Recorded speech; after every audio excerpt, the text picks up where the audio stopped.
I went to Europe early summer of 2014 in May and June. I was 20 years old when I went to Europe. Flying wasn't hard. I lost my water bottle that I bought specifically for the trip. It had a filter on it, and I left it in the Chicago airport.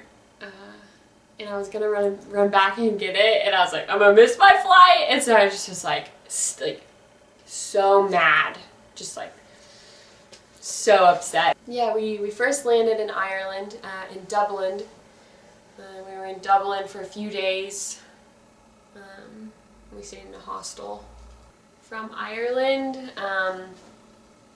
we boarded a ferry, and we went from Dublin, Ireland, the ferry across to England, and then we took a train down to London, and we stayed in London for a few nights. Made friends with strangers and that were around our age, and ended up getting a free place to stay for 3 nights in London. I think the food would have been the best part if we weren't cheap. And I remember waiting in line at this sandwich place, and there's these 3 rough men working behind the counter, and it was this really crammed place where the lines out the door and everything, and we're waiting and waiting, and I remember getting up to the counter and being I didn't want this guy, I wanted the other guy that looked really sweet, reminded me of my cousin or something. And I got up to this guy, and he just seemed like he was gonna be mean to this American girl. And I got up there and I fumbled with my Italian, and his face just lit up, and he was the nicest person to me. And he was walking me through this how to make what I wanted on my sandwich, and it was the best sandwich I've ever had. And I couldn't it was bigger than my face. This sandwich. It was so good. I dream about that sandwich so much. The trip changed me in a way I don't think I'll ever fully grasp. I do believe I have a broader understanding of the world around me. I wanted to just have an open mind, and to understand the diversity that's in this world. And I do think I have a deeper understanding of that now.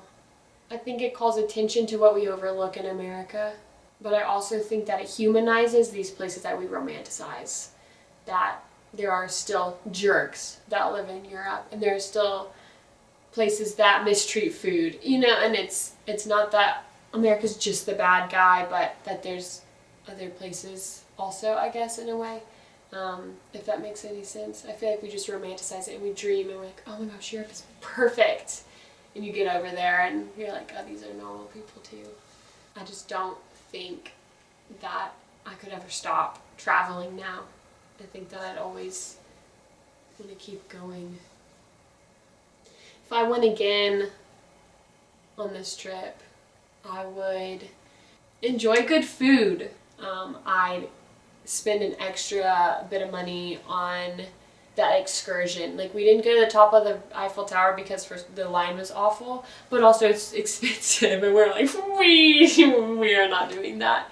And I think we just kind of missed out on the really, really fun things because we said, we don't need to spend money on that. I think to maybe do more tours, go to more museums, that would have been nice. But to just be over there was good enough.